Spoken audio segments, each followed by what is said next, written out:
ડભોઈની દર્ભાવતી જે પાવન થરા છે તેની ઉપર ટાવર બજાર ચોક ખાતે હોળી રસિયાનું આયોજન કરવામાં આવ્યું। આજે આયોજન છે તેમાં ખાસ દર્ભાવતીના ધારાસભ્ય શૈલેષભાઈ મહેતા ખાસ ઉપસ્થિત રહ્યા હતા। होली खेलो रे श्याम मुरारी अने फागुन आयो रे होली रसिया में मची धूम झीणो झीणो रे उड़े रे गुलाल अने आज बीरज में होली रसिया रे श्यामजी जेवा मधुर बोलना होली रसिया संगीतमय रीते डभोई दर्भावतीनी पावन धरा ઉપર પ્રથમ વખત જાહેરમાં હોલી રસિયા સંઘ ફૂલ ફાગનું આયોજન કરવામાં આવ્યું। ટાવર ચોક ખાતે યોજાયેલ આ રસિયા મહોત્સવ અંતર્ગત ડભોઈના દર્ભાવતીના વૈષ્ણવ સંપ્રદાયના લોકો મોટી સંખ્યામાં ઉમટી પડી આનંદ માણ્યો હતો।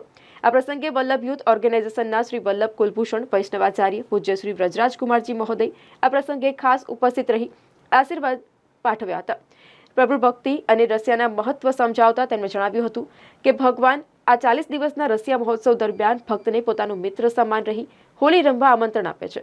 પોતાના ચરણ પણ છુપાવી ભક્તની સાથે હોલી રસિયા મિત્ર ભાવ સામે રહે છે।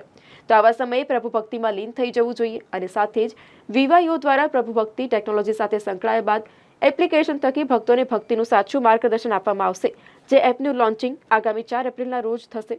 દુનિયાભરના ભક્તો હવે પૂજા ભક્તિ અને આરાધના કઈ રીતે કરી શકે તે માટે એપ્લિકેશન થકી માર્ગદર્શન મેળવી શકશે। આ પ્રસંગે ડભોઈ દર્ભાવતીના ધારાસભ્ય શૈલેષભાઈ મહેતા, નગરપાલિકા પ્રમુખ વિરેન શાહ, વિશાલ શાહ, શશિકાંતભાઈ પટેલ, ડોક્ટર સંદીપ શાહ, મીનાબેન શૈલેષભાઈ મહેતા સહિત મોટી સંખ્યામાં વૈષ્ણવ સંપ્રદાયની મહિલાઓ અને લોકો ખાસ ઉપસ્થિત રહ્યા હતા। હોળી રસિયાના સુંદર ભજન ડભોઈના ગાયક કલાકાર અને બાળપણથી કૃષ્ણ ભક્તિના ભજન અને કીર્તનની સાથે જોડાયેલા એવા હાર્દિક શાહ ટીમ દ્વારા હોલી રસિયાને રમઝટ બોલાવી હતી। સમગ્ર વાતાવરણ કૃષ્ણ ભક્તિમાં લીન થયેલું જોવા મળ્યું હતું। ફૂલફાગ મહોત્સવનું આયોજન કરવામાં આવ્યું છે।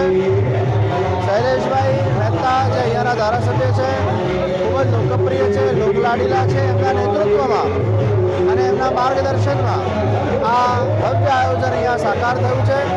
આ પ્રસંગે દર્ભાવતીના ધારાસભ્ય શૈલેષભાઈને ખૂબ ખૂબ અભિનંદન આપું છું। સાથે વિશાલભાઈ અને બિરેનભાઈના આખી ટીમને પણ ખૂબ ખૂબ મારા અભિનંદન। દર્ભાવતીના અંદર આ રીતે જાહેરમાં પ્રથમવાર જ આટલા મોટા પાયે રસિયાનું આયોજન થયું છે અને આપ જોઈ શકો છો હજારોની તાદાદમાં વૈષ્ણવો આજે રસિયા ગામના અંદર ઝૂમી રહ્યા છે।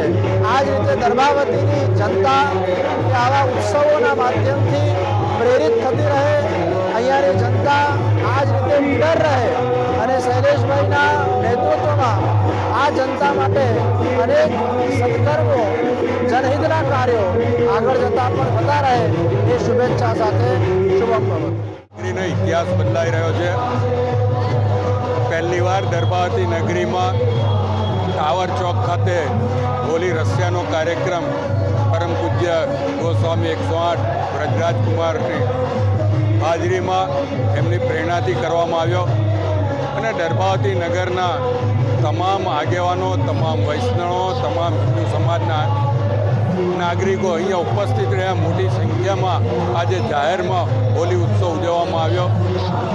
એક બાજુ દર્ભાવતી નગરીમાં રમઝાનનો તહેવાર ચાલતો હોય ને એક બાજુ હિન્દુઓનો રસિયાનો કાર્યક્રમ કરતા હોય। કદાચ પહેલીવાર દર્ભાવતી નગરી હવે ખરેખર ડભોઈ દર્ભાવતી બન્યું છે, સંસ્કારી નગરી બની રહી છે અને એની જે જાઓ જલાલી હતી, જેની જે ધાર્મિક પરંપરાઓ હતી, જે ઉત્સવો ઉજવાતા હતા એની ફરીવાર શરૂઆત થઈ રહી છે અને એમાં સહયોગ આપવા માટે દર્ભાવતી નગરીના તમામ નાગરિકોનો હું દિલથી આભાર માનું છું।